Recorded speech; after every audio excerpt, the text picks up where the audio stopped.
10 people around you, your neighbors and people who live within 10 square miles, and start to see what you can do to affect. And then connect with other people that may be in closer proximity, 30, 40, 50 miles, even another city or places that are doing it right, or that are doing it right in other places. Connect with those people and just, if all of us do a little bit, no one has to do a lot. If all of us do a little, if all of us pick a little to do, no one will have to do a lot. That's a word right there. If we all do a little bit, nobody has to do a lot. Has to do a lot, absolutely. Nobody has to do a lot. Mike, I have enjoyed this conversation like I enjoy every conversation with you. I can certainly talk to you. Yes, it is mutual. The mutual respect and love of society right here. Thank you. And more importantly, thank you for everything you do on the ground. I mean, so many people, I knew that you tell the truth the way it needs to be told, but a lot of people during this time of crisis have been exposed to you and understand that, you really are for the people. This is called We the People. This is you all day long. So thank you for all the work and all the inspiration, all the words, everything that you're adding to this conversation, and more importantly, to this action. With that said, we have to say goodbye, but we don't have to get out of here just yet, because I'm gonna toss this on to my brother, Van Jules, who can take it from here.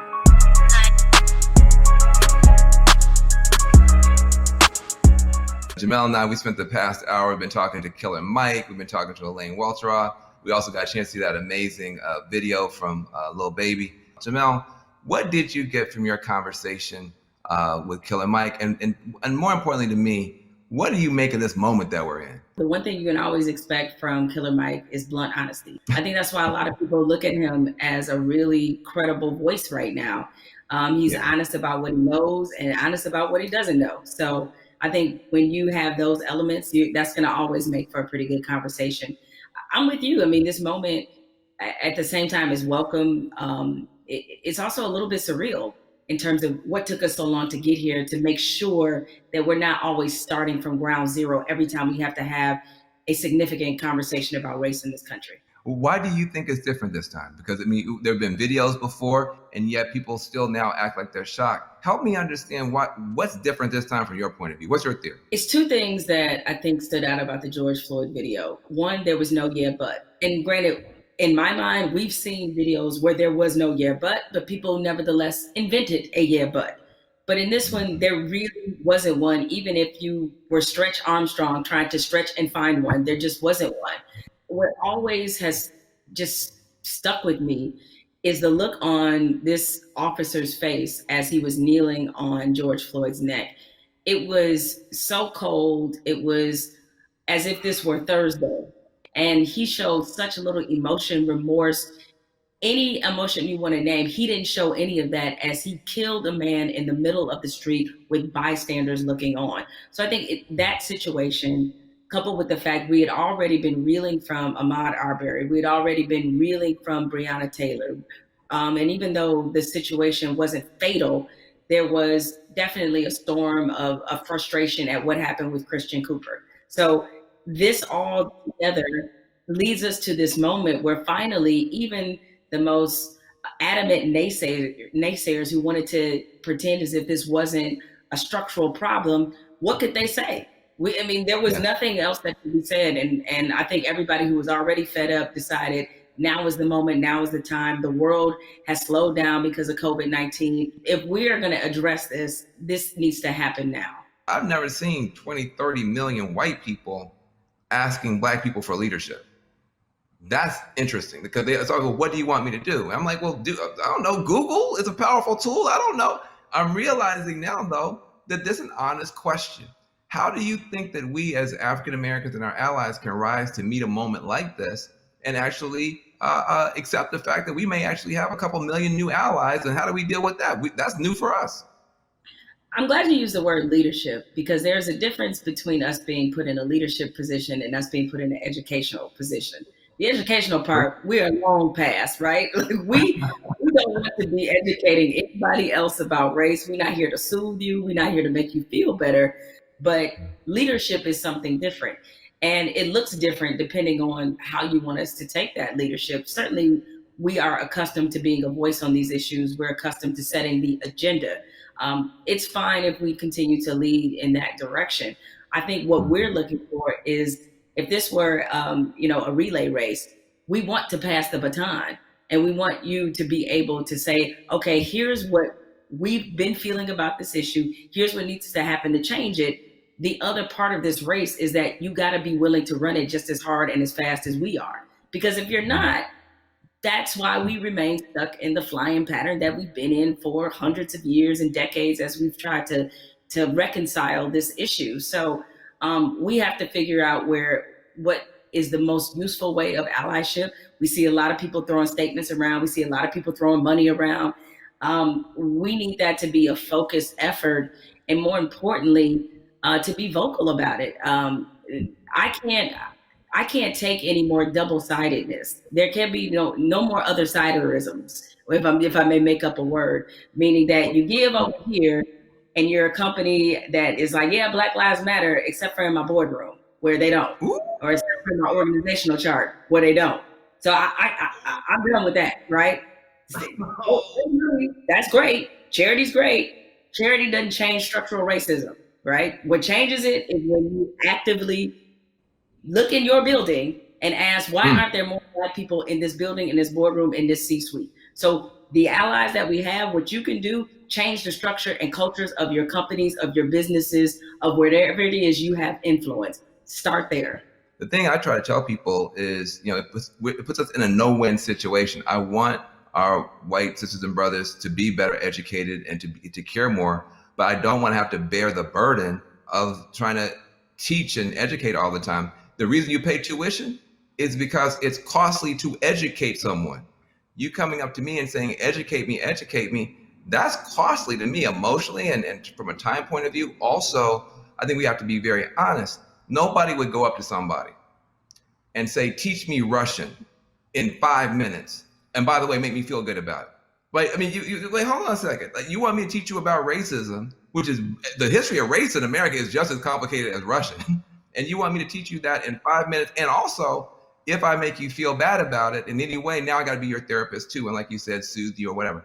That's got to stop. I would love for somebody to come to me and say, I made my whole family watch the 13th and read The New Jim Crow and read White Fragility. And we had a question on page 52. Now, hey, we can have that conversation all day long because you're doing your homework, but don't flop on me like you never heard of Google. If you wanted to know about cryptocurrencies or whatever, you find that stuff out before any Black person ever heard of it. So I'm sure you can educate yourself about anything you want to know.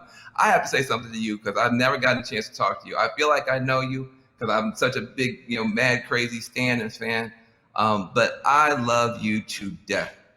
I just am so proud of you. I'm saying proud of you almost as Patrick. I am so proud that you exist. Where do you find the strength to continue to do what you're doing and say what you're saying, even in the face of opposition, to the point where now the whole world has to listen to you? Where did you find the strength when they weren't listening? I guess maybe this is just part of the Black woman's condition, is that we don't know any other way. And most of us, I come from a line of Black women who were just like this. My mother's like this. My grandmother was like this, where it's the old phrase we've all used as Black people, making a way out of no way. And scream until they hear you. You know what I'm saying? Is that because the opposite, to do the opposite of that is what? Is that I can't even afford to do that. I don't know any other mode but to fight for what's right, but to try to stand on the right side of history, but to speak for people who don't have a voice or a platform as large as mine, because somebody did it for me. What advice do you have for people who want to have these conversations, maybe not as well spoken, not as well read as you might be, but who really are sincere and want to have a conversation? I think you have to start from a point of honesty and being real about what some of your beliefs, prejudice, biases are, where they come from, why you learned them. I think if you take anything else beyond race, as we get older, we do a whole lot of unlearning. Young folks, when you get to like your 30s, you do a whole lot of that, right? But my advice is to always start from the point of truth and honesty and self-awareness. And you'd be surprised what you can get accomplished just by digging into those things. I mean, if you know you come from a racist background, or if you come from where race was talking about a certain way, be honest about what those conversations were and what they taught you. And ask yourself, is this the kind of person that you really want to be? Yeah, I feel like there's a 21st century mindset and a 21st century skill set that, everybody's going to need a mindset of empathy. I mean, we're going to be dealing with people, every color, flavor, every kind of human being ever born. We all have to deal with each other now because of the internet, because of just the world economy. You're going to be competing against people in China and Nigeria. That's just the world. So you have to have a mindset of empathy to really try to understand where people are coming from. You have to have a skill set of listening. If you understand this conversation, you can talk to Black folk and brown folk and Muslims, everybody else. So we're trying to confer a benefit to you. We're trying to make you better. It'll make my life better, but it'll make your life better too. Now, what charity are you supporting?